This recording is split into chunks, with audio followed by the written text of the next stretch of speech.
Welcome back, you guys, to Tunnel Vision Talk. Today, we have an amazing podcast planned for y'all.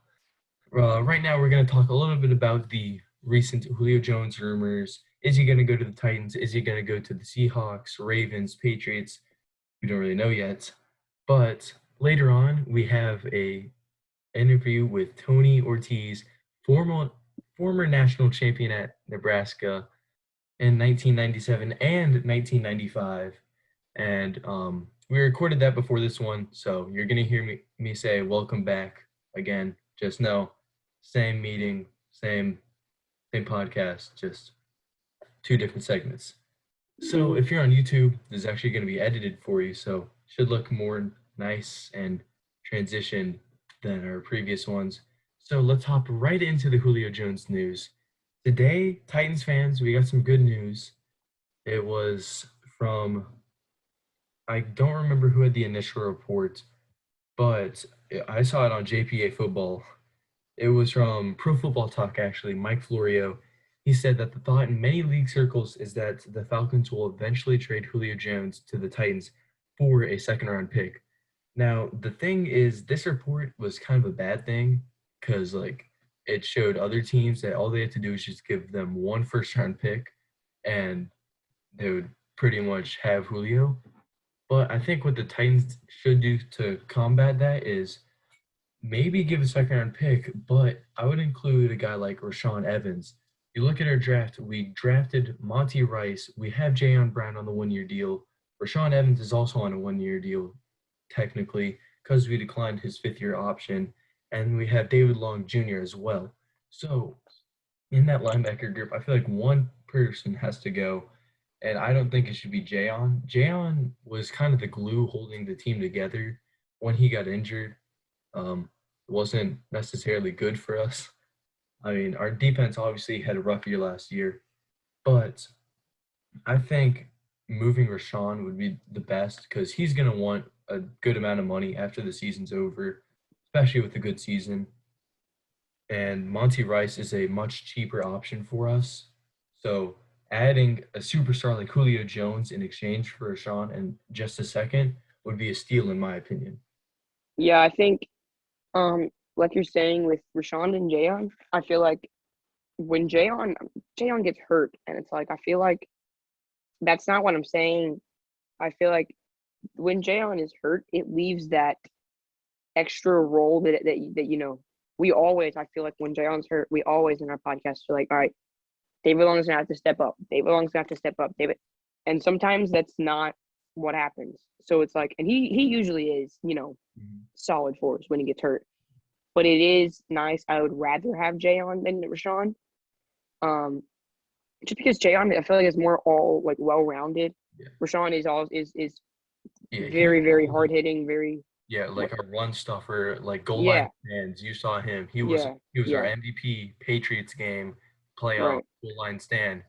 Like all 4 downs, he was there yeah making the play, along with guys like Jeffrey Simmons, of course. But yeah. But he was main guy there. I mean, he's solid for us. But if someone's got to go, I would send Rashawn. And I feel like them declining the 5th year option is also going to be something saying, like we're not paying you next year. So I mean, we might as well send you now. Especially, I mean, to get Julio now. And the word eventually scares me because after June 1st. So I feel like I I mean, feel like it needs to happen sooner than later. the thing is, after June 1st, we're gonna have to wait because we have to restructure Ryan Tannehill's deal to clear up cap space to then trade for Julio Jones. I think If it's after June, if it's after June 1st, yeah. right? So, well, no, I think before too, but it's easier after June 1st because that's when the new league year starts. Mm-hmm. So his money is basically already fully guaranteed, but if we convert his base salary, I believe, to being fully guaranteed, then that will free up the money and we'll be able to trade for Julio.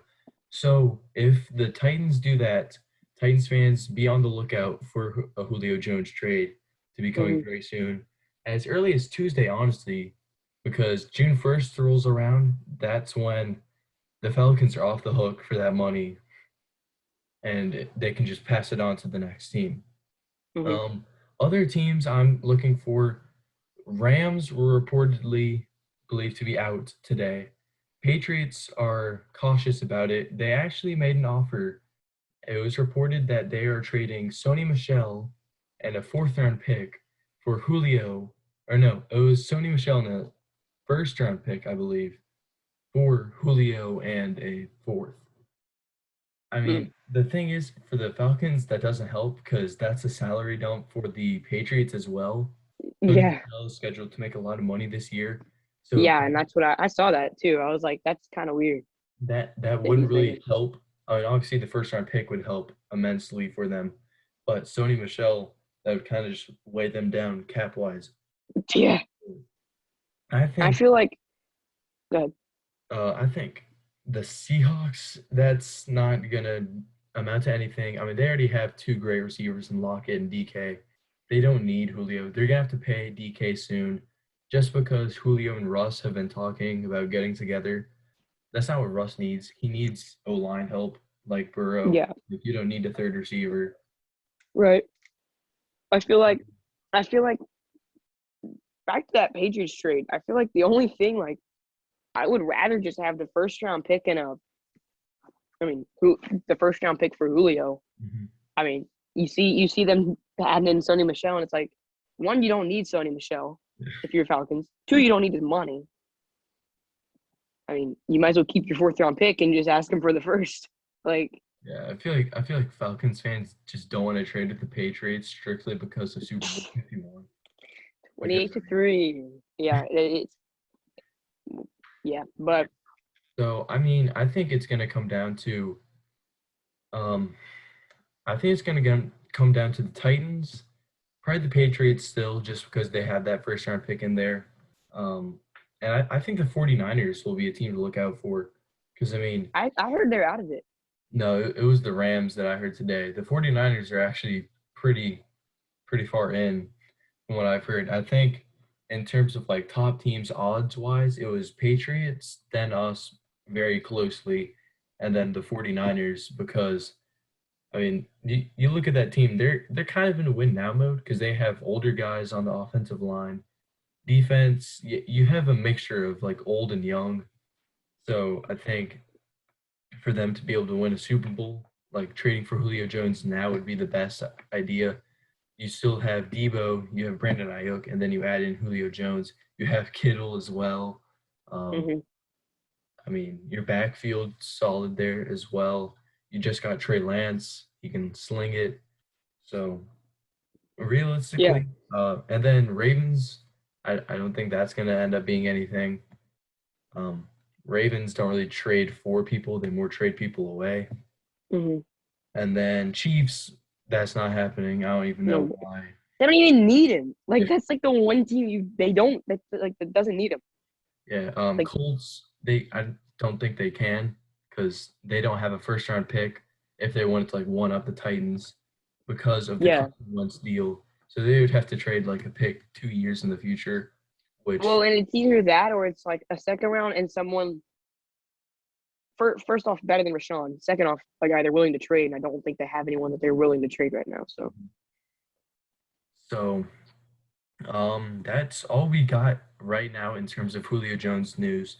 Hopefully by the time we are filming our next podcast, he's either moved or we just have a lot more information. I would prefer him to be traded by then, yeah, hopefully to the Tennessee Titans. You know, right. AJ Brown's gonna throw a party for him if he gets traded to Tennessee. Mm-hmm. The entire Oh, city of he's Nashville, gonna let him live with him until he gets the house, man. yeah, the entire city of Nashville is just gonna be like on fire because of the amount of fireworks AJ Brown is just gonna set off. Yeah, I'm not gonna be able to sleep, dude. I'm sure. Yeah, you're gonna hear it, and you live like what, like 30 minutes away. From downtown. Yeah, All right, yeah, it'd so be fun. now y'all are gonna be hearing this amazing interview with Tony Ortiz. He was a great guest to have on. Really, really helped build onto the conversation, and great guy overall, helping kids now, as y'all hear later. And we will hand y'all off to Past, Talon, and Nathan. So hope y'all enjoyed that interview, and we will see y'all next week. with hopefully a Julio Jones trade. All right, welcome back, everybody, to the Tunnel Vision Talk podcast. And with us today is a player from the 1997 national champion winning Nebraska Cornhuskers, Mr. Tony Ortiz.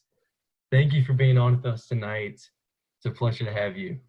Thanks for having me, Nathan and Talon. Appreciate it.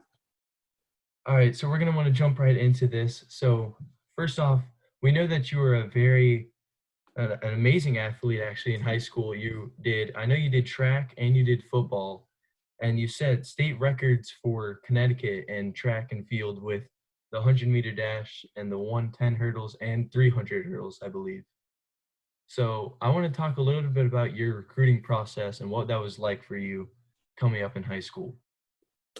Yeah, so in 1994, before the wave of the internet and instant messaging, college recruiters would actually physically come visit you and see you at your practices, and head coaches would come to your games. They go to your practices, they come to your home, meet your parents, things like that. So there was a lot of interest in the very beginning when coaches started visiting the high school campus. And then, when you start attending some camps and you get invites to certain camps, like very much like today, the word starts to spread when you're successful in a camp. I think for me, I ran a pretty good 40 time at Penn State one summer, and that started to spread. So when Penn State started visiting, Syracuse would visit, and then UConn would visit, Rutgers would visit, Virginia would visit. So then it just started to build up from there, and then, phone calls and letters, and that's how the recruiting game started for me. Pretty much every school that I can remember in the country at the time that was top 25 was recruiting me.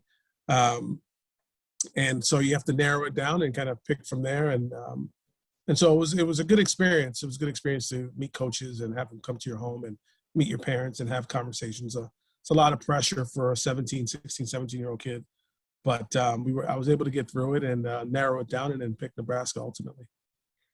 Yeah, so obviously now with how technology is advanced, and now we're able to just click a button and then a kid's highlight video is posted, and then the entire nation can see it, and then they're labeled a 5-star recruit, and then you have schools like Alabama and Texas and USC all putting in offers just based off of a video.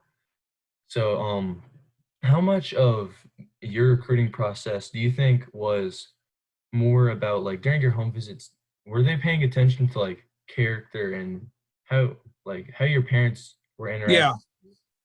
Well, I think I don't think any of that has changed as much. I think today there's more access to understand how a kid behaves off the field with Instagram and all those types of things. I think schools are looking for the character based on what is it that you're posting, what the things that you're liking on these pages, and there's your social interaction. I think compared to when I was going through it, it was more of an interview process with other people to kind of find out what kind of person you are. There's probably still a lot of that going on today, but with so much social media, it's easier to follow somebody and track what their habits are based on how much kids today are posting than it is to have an interview with some random person that may or may not know you very well or may say something scripted, 20 years ago. Because they want you to do well. I think you get more of an honest feel for kids today based on what their social media posts, because you guys today are posting everything from what you eat when you wake up to what you eat before you go to bed. So you're really just putting your life out there for the world to see. So it's a little easier for recruiters across the board to get a look at who the person is behind the helmet based on their social media posts. Yeah, I was going to say something, it's not even just from a football standpoint, but, getting into college, academics, whatever you're going for, that your social media status can kill you depending on, what you post and what you show everybody. So, you got to be careful when you post stuff like that. Just who can be in your stuff at the wrong time, or it can kill your recruiting or whoever. It's just you're just putting yourself out there, and it's like, well, it's at your own risk to that point, because it hasn't been like that forever, and that's a new thing, and kids don't understand that. But it can go a long way. So it is different now. That's That you right, don't have Tyler. to I be mean, like that. that's absolutely right. And it doesn't have to be sports, right? It could be college admittance. It could be a job interview. People are looking at what you're saying and doing on social media platforms because those things carry weight more now than they ever have before. And so people are getting a look at to see really who you are as a person based on some of the things that you say and do on your social media posts. Yeah. Yeah, that kind of relates to me because I got a job at Chick-fil-A last year, and they were checking social media because they didn't want any use of tobacco products. They didn't want anyone drinking alcohol underage. They wanted to maintain, obviously, Chick-fil-A's good reputation as being good customer service, good people in and out of work. Right, right. So moving on to your college career at Nebraska, you redshirted your freshman year in 1995. Mhm, Nebraska won the national championship that year. mhm. I'm curious, you still got a ring from that season, correct? Absolutely. Yeah. Yep. You're still part of the team that year, but you're practicing every day. You're doing everything, the same thing that any other team would do. You're just not playing in the games on Saturdays. You're keeping that eligibility, but you're involved in the process from the very first day to the very last day. So, are you thankful that Nebraska redshirted you your freshman year so you could gain that Um, year? it's a good question. I don't know if I was very thankful for it or not. I certainly look back and I appreciate it because you get to stay there a little longer Yeah. and you get to develop a little bit more. I don't know if I was physically ready yet as a 17-year-old to go in and contribute. So probably a good decision. There was probably some injury involved that forced the red shirt to come on. But Mhm. assuming that everything, I would have been healthy, I wasn't going to be a starter my freshman year.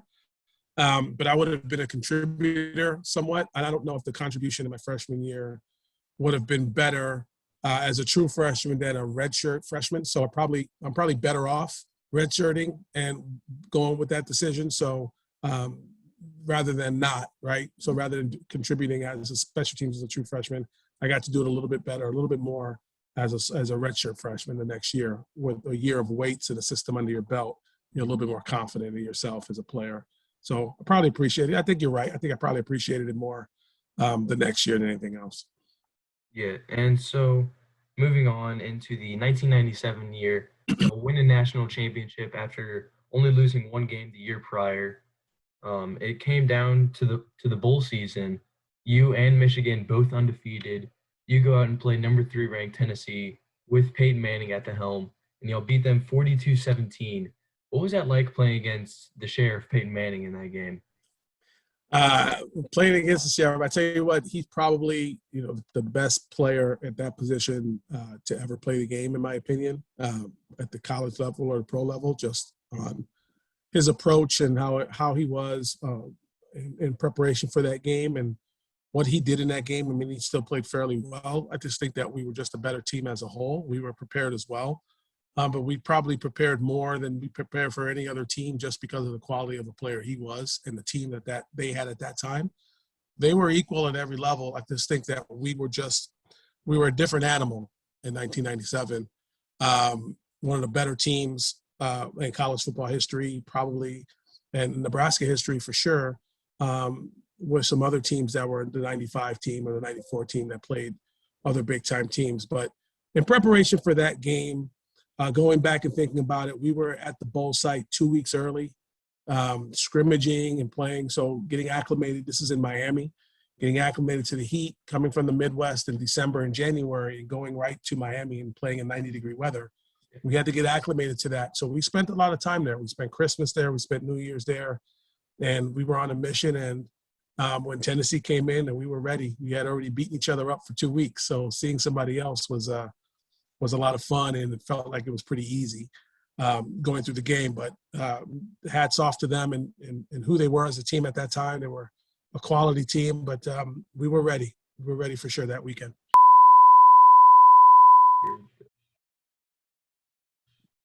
All right, so I kind of got a question. Who was like when you first came into Nebraska, I know you were redshirted, but like who was your bigger, like I want to say mentor, helped you get along in Nebraska, helped you like kind of emerge as one of the guys there.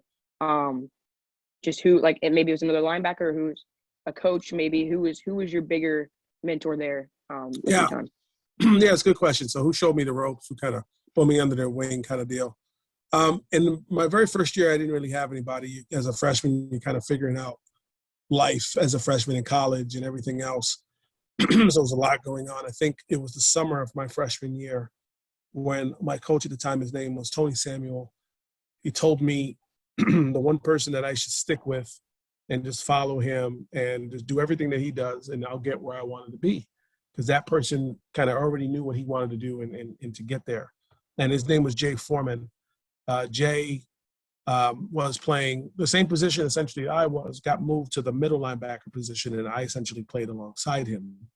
But he was a guy that had it together, had a plan, knew what he was going to do, in part because he's actually the son of a future Hall of Famer by the name of Chuck Foreman, who played for the Vikings in the 70s.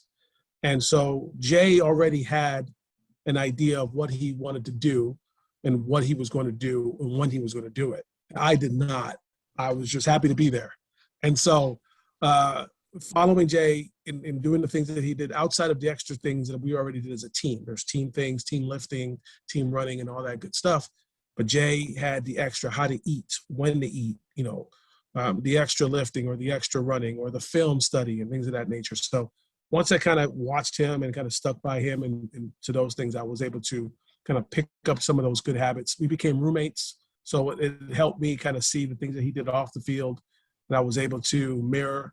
And then we became best friends and good buddies there on after. So he went on to play about 9 years in the NFL. And so he carried those habits on, and we still talk to this day. But he would be the person that I would think of first when it comes to attaching myself with somebody who had a plan, so I could kind of mirror that plan and build from there. Yeah, speaking of people that played in the NFL, I know that the running back there, and a big reason of why Nebraska was so effective in the '97 season, Amon Green at running back, and y'all used a three-back system the whole year. I'm pretty sure that the total rushing yards was about 3,400 rushing yards in the entire season with that group. How I know you're on defense, but how was it to watch an offense that was the best in college football that year just work so well that entire season? Yeah, I think the first thing that I think of when you talk about how many yards is the unselfish play and the attitude that each individual player has. You talk about the three backs that were in that rotation were backs that went on to play a long time in the NFL. And so each, probably in today's world, probably you wouldn't see a backfield like that rotate as much. They probably enter the transfer portal or go play somewhere else. But they were very unselfish in their play, and they knew when they had their opportunity to shine that they would take it. I think Amon led that group. You had a guy by the name of D'Angelo Evans, who was a pretty good player as well. You had Correll Buckhalter, who was another really good player. He went on to play 10 years in the NFL as a running back. Amon played 10 years. I think he's Green Bay's Hall of Famer. And so there was other backs that were there that were up and coming backs that were all in that mix and all in that rotation. It just spoke to their character. It just spoke to who they were as athletes. It spoke to what we had in the stable in terms of guys that we could just plug in and run. And that made us who we were at that time. So it was a pretty good backfield to work with. Yeah, speaking of the unselfishness, I mean, you had the now Liberty head coach, Scott Frost, as a quarterback there. Obviously, there had to be a lot of just loyalty to the team, unselfishness at the quarterback position. Because when you have a backfield like that you can just constantly give the ball to and they're going to get you yards, you have to be a team player as a quarterback to be able to make plays when it's your time to shine, but also know when it's time to give the ball to your running backs. Yeah, so I think that's a good point, Nathan. When you talk about unselfish play, I think there wasn't a I want the ball mentality, and maybe there are some there's some players that feel like they want to be the face of an offense, but I think Scott was the guy that his mission was to carry the offense through, not necessarily have to be the guy, but be the guy when he had to be. Mhm. And I think that he had several games where he can identify, who he was on a field by his play, not necessarily by the position, but who he was as the athlete. And there were other games where he didn't have to. And so I think the Tennessee game, the championship game, was a game where, although our running backs did really well, he led that team with the mentality and the physicality of his play. And he can do that whatever he wanted to in a given week, which kind of speaks to his leadership and his ability to turn things on when he needed to. Good thing is he didn't have to do that every week because he had a stable around him. But he certainly knew when it was time to take charge that he was that kind of player to do that. And he certainly had his moments. Yeah, and following up that Orange Bowl game against Tennessee, there was Nebraska and Michigan both undefeated at the end of the season. So describe the process of how y'all ended up winning the national championship based off of the coaches poll that had y'all in first place over Michigan. Yeah, so you're talking playoffs, right? So these are the reasons why people were pushing for playoffs for so many years, because there were voting by coaches poll, and there was AP poll, which is a reporters poll. And so the Associated Press, those voters were pushing Michigan more, and the coaches poll were pushing Nebraska more, or vice versa. Up to this point, I don't remember too much. But there was definitely a split down the middle on who the championships were. And so at the end of the day, we felt that we were the better team. You ask anybody that wore our colors in that helmet, we were the better team that year. And I think I had some friends on that team from Michigan that if you ask them, they would give you the same answer. They felt that they were the better team that year. Unfortunately, we'll never know. I wish that we had an opportunity to be a playoff so that we could play each other to do that.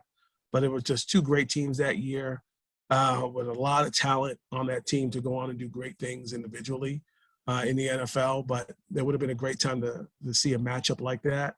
But as a player coming from a school that's part of that split decision, I'm always going to say we were the better team that year. But I'm pretty sure you hear the same thing from the other side. I mean, and y'all have the ring to show it now. Yeah, so they got it too. So I believe they got theirs and we got ours. But I'll always say that mine looks better. So yeah. Right. So after your college days, I know you played a little bit in the NFL with the Dallas Cowboys, which is now where you reside. So what was it like getting into the NFL after college? Yeah, it's a different animal. I spent about 3 years kind of chasing that dream for a while here. Started here in Dallas, and then they moved to Atlanta, Tampa Bay, New England. So in that 3-year period, I lived very much out of a suitcase, getting opportunities year after year to go into camps and work the XFL or other spring leagues or Canada, things like that I got opportunities to play in. All were great learning experiences for me.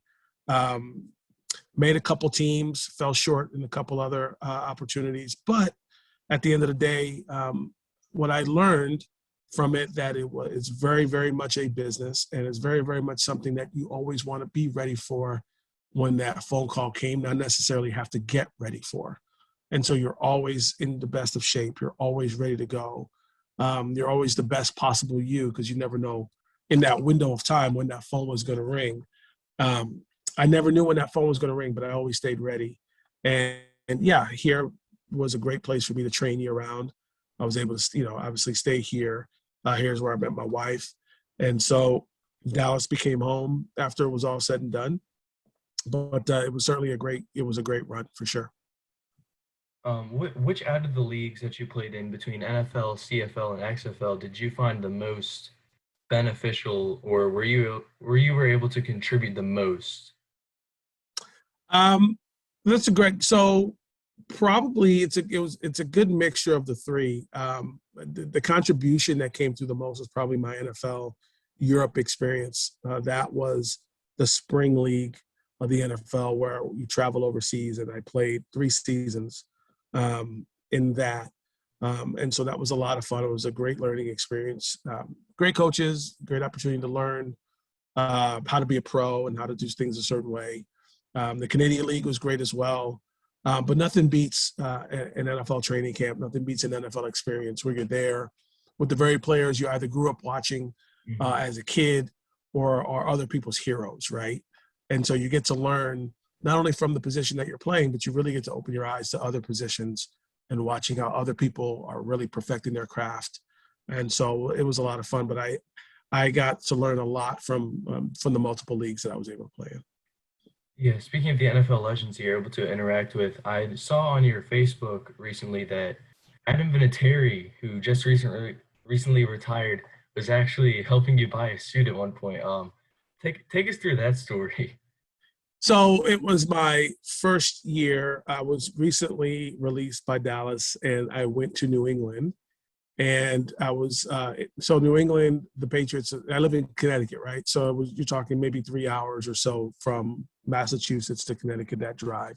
So going up there, getting ready for a preseason game, which I was going to get ready to play my first preseason game, and I was going to start at special teams, and I was going to get a lot of play the entire game.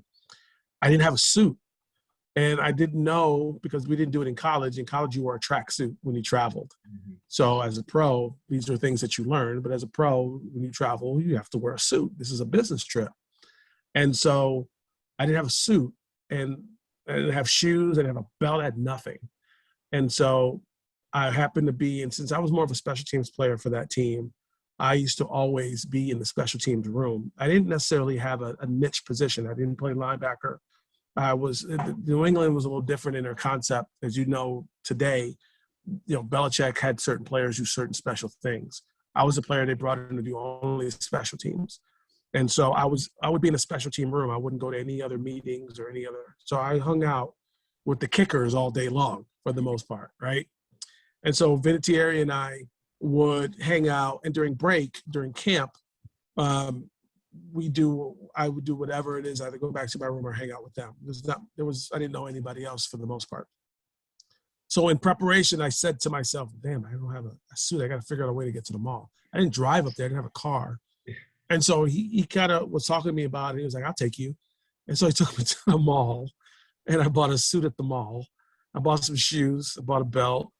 And that's the story. And I laugh at it when I was a young guy. He's a 3 or 4 year vet at the time. And we get into his Jeep Cherokee, if I remember correctly, takes me over to a local mall, and I get to buy a couple things, and we get out of there. And, but I appreciated him for doing that and kind of showing me the ropes in terms of, hey, this is what you have to prepare for. This is what things you have to do. This is the Patriot way kind of thing. And that was my story. It's nothing more than just a guy taking me to the mall to buy some shoes and a suit. But, I certainly appreciated that. 24 years later, the guy's still playing and retiring, but I won't forget that moment. So, class act. Yeah, for sure. That just shows not just how great of a player he was, but how great he was off the field, helping give back to. Right. Right. Something he didn't have to do. So I certainly appreciate him looking out for me and taking the time to get in the car and take me over to get some clothes. Still a classic. All right. So after your NFL career, you've been working, obviously, in, I guess, what you would say a normal job, and Sure. Just recently, I guess, I think 2015, you started your linebacker university, and you've been doing that ever since, helping the next generation of players. When did you get the idea of, I want to start my own training, I guess? Yeah, so it's a good question. So it actually started when you and Isaiah were about 9. So Isaiah being my son, you guys played on the same football team together at youth football team where your dad was the head coach. And my wife at that time was the team mom. She was the manager. So she was actually in that league before I was. I was just dad. And so I wasn't interested in coaching. I wasn't interested in training or doing anything like that. And so in watching you coach, your dad had a couple other coaches on the team. I watched how they operated. And then the next year I said, I want to get involved. And so your dad had then found out my background, which I didn't want to share with anybody because I didn't want all that pressure on me all of a sudden to do everything. Mm-hmm. But I shared with your dad a little bit about, hey, if I could help you, let me know. And he threw me in the fold, and we became good friends and started coaching. But that year, 2009, is really when the idea started of how do I get kids ready to do this? So kids like yourself, my son, or Brett, some of those guys that we had when they were that age, I just started taking them out. I would have a camp once a year. It was a free camp. Nobody would come. I would advertise it. Here's my background. Here's this. Nobody would show up. The only guys that would show up, maybe you came once or twice, but my son was there and a couple other kids. That was it. And so I would have that once a year. And so then a couple of years go by, still doing those types of things, very little to zero attendance. And then my wife tells me around 2015, about 6 years later, she'll tell me, she goes, hey, you need to start thinking about this from a business aspect and legitimizing it and charging it, not just doing something nice for free.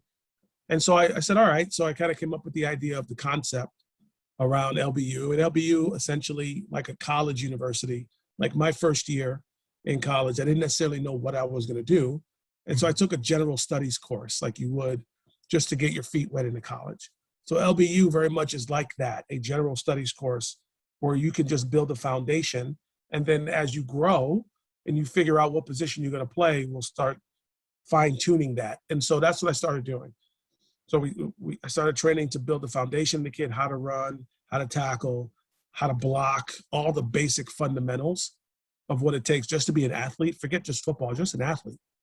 And so that started building, and then we started transitioning, and then I started growing, and I, started doing 10 kids, 15 kids, and the idea now I'm training over 100 kids in a given month. And it's a lot, and that's a part-time hobby for me. But it's just grown to that because I started traveling and studying other positions and working on building a foundation myself as a coach to teach a position better. So while linebacker university sounds like it's just single focus driven, it's really not. It's a university called Linebacker U, but it's really about developmental approach to the game of football or to athletics in itself, whether it's track and field, whether it's football, whether it's basketball, whatever it is. It's just, hey, let's get your fundamentals down so that we can transition you to whatever it is that that you figure out is your thing. So if you figure out you're a quarterback, then we'll transition you to that. And then as you grow and you become, for example, your quarterback at the time is today's high school senior quarterback. His name's AJ Patchett. AJ is a highly talented quarterback going into a senior year in high school. He started as a left tackle. And so once AJ kind of figured out that he wanted to play quarterback, then we kind of got him to the right position. And then when he's ready to say, this is what I want to do, you move him on to somebody else that can take him to the next level in terms of training. And that kind of like the same thing happens. So same thing with Isaiah, same thing with other kids is when we kind of figure out what it is that you're good at that you can play. Now that we have a foundation, we get you there, and we'll move you on to the next person that can take you to the next level and that's focused on that singular position. And so that's kind of how LBU was born. That's where we are today, training kids as young as 5 years old to as old as 18. I don't necessarily train college or pro kids because you're college and you're pro. You don't need me. I'm not. I want to focus on the kids that don't have a foundation so that I can help build the confidence to figure out what they want to do. And then when they want to do it, we'll get better at it and we'll move on to something else or someone else when it comes to that time. So that's kind of where we've been since 2015 or so. And it's been great. It's been super busy, but it's my hobby. I enjoy it. It's not what I do all day. I have a regular job and a regular life, but that keeps me busy. It's my golf. And I'm still involved in the Frisco Football League as a coach and as an administrator. So I stay busy. I stay involved. Yeah, that's just so great that you're helping kids learn how to play the game the right way. Because I feel like as football has evolved, you're seeing more of, I think it was video released a couple weeks ago of Oh yeah. Some coaches running a drill and the kid just lowers his helmet and runs over the kid. You got Right, you just got coaches that are wanting kids to have big hits so it looks cool, but right, more about teaching kids how to play the right way and keeping them safe because right, and I think the NFL has done a good job about throwing flags on hits that could potentially harm someone to keep the players safer because you see a lot of injuries on a week-to-week basis anyways. right, But any way they can minimize injuries right. is going to positively impact the game. Yeah, football is a violent sport, and there's no technique or there's no preventative measures to stop the violence. It has to be violent. You have to play it in a violent way. But there are techniques in doing things to better help protect you. And the things that you saw in that video, and the helmet to helmet, and those old things, and putting a small kid against a big kid, those are the things that football, in terms of teaching, has moved away from, because we want kids to play, not to not play.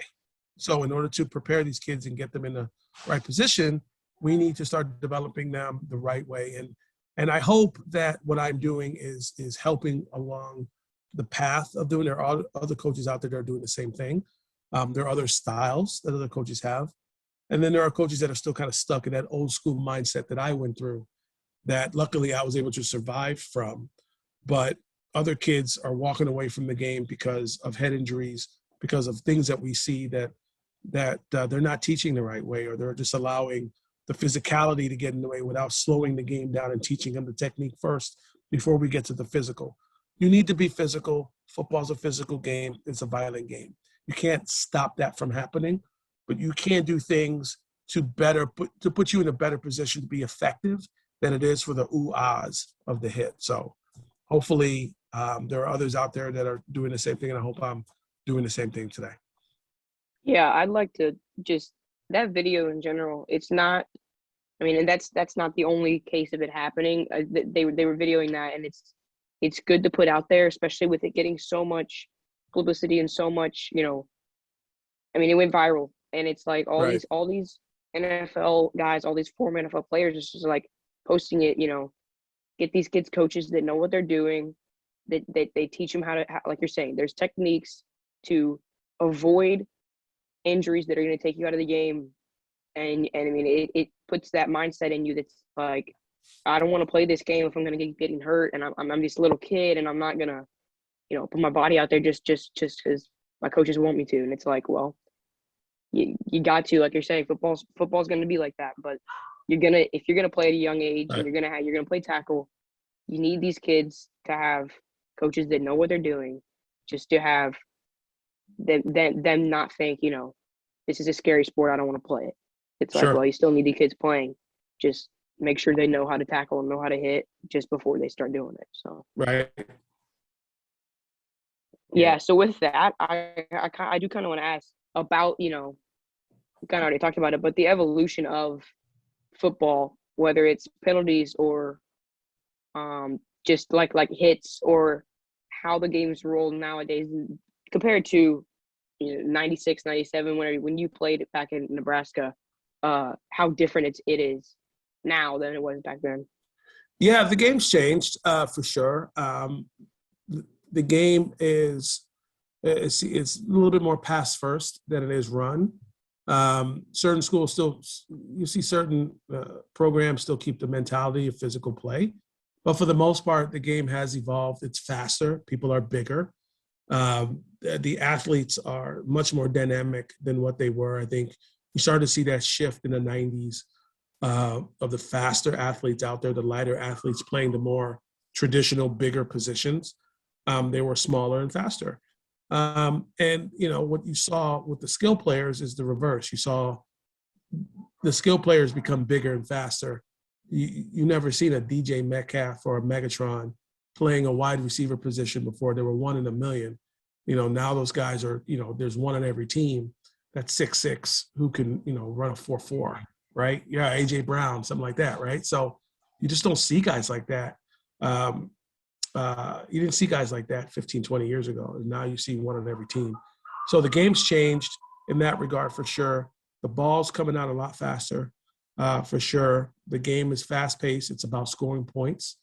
And the game has evolved from a rule standpoint where we still want to see some physical play, but we certainly want people to survive. Survive is not that, in some cases survive, but in most cases, we want longevity. Players want that. People want that. It's still a violent game, but it's certainly a pass-first game today. And, it's an entertainment business that we're in. But that's what the game has gone from. It's gone from old school run down your throat to more of a let's score first on the first play than run the ball 6 out of 10 times. So I'm okay with it either way. I've evolved with that. So you just have to move with it. Right. Definitely more flashy. Like you say, entertainment. Sure. It's a lot more entertaining to watch somebody go up and over 3 guys to catch a ball than it is to just watch a run first game, which being Titans fans, that's really what we see, weekly basis. But yeah, it is a lot more entertaining to watch a guy jump up and catch a ball than it is to watch him run first, which is fine. If that works for you, it works for you. But whatever gets you going. So yeah, I think it's more just like kind of more what the people want to see, and it's how the players are being brought up now. You need to be able to make the big play, not just be able to run the ball like 3-4 yards on a play. You need to have that big play ability, and then you need to be bigger and faster to get into the college level, the NFL. And then it's kind of weird because like a guy like Devontae Smith, he's 6'1", 175, and he's kind of like what the players were way back when it was kind of your smaller, quicker guys that could just have more agility. And now it's absurd to see a guy like him be a first-round draft pick because of his size, because the game has evolved. Right. So it's just, I mean, I like it because it's still getting people to come and watch the games, and from an entertainment standpoint, it is working. I just think that hopefully from a developmental standpoint, it'll also help the game move forward. Right. We'll see. We will see for sure. So that was all I got, Talon. If you have anything else, feel free to. I'm good for it there. I do have one more. Do you have maybe like your toughest opponent that you've been up against, as in like a single player, not a team, but like your toughest, maybe the hardest guy to tackle or the hardest guy to just to bring down or whoever? Who do you think that would be? The one guy that always comes to mind would be Ricky Williams. Was always a guy that was the toughest to bring down. He was an absolute truck. So yeah, if there's one guy, he would be it. All right. We want to thank you for coming on the podcast. It's been great to have you and be able to talk about these things with you from a guy who has played on a very successful college team and been through the NFL before. So we appreciate Absolutely. Yeah, you're very welcome. Thanks for having me on. I really appreciate it. Yeah, thank you. All right. You're welcome. Thank you, everyone, for watching, and peace. Peace.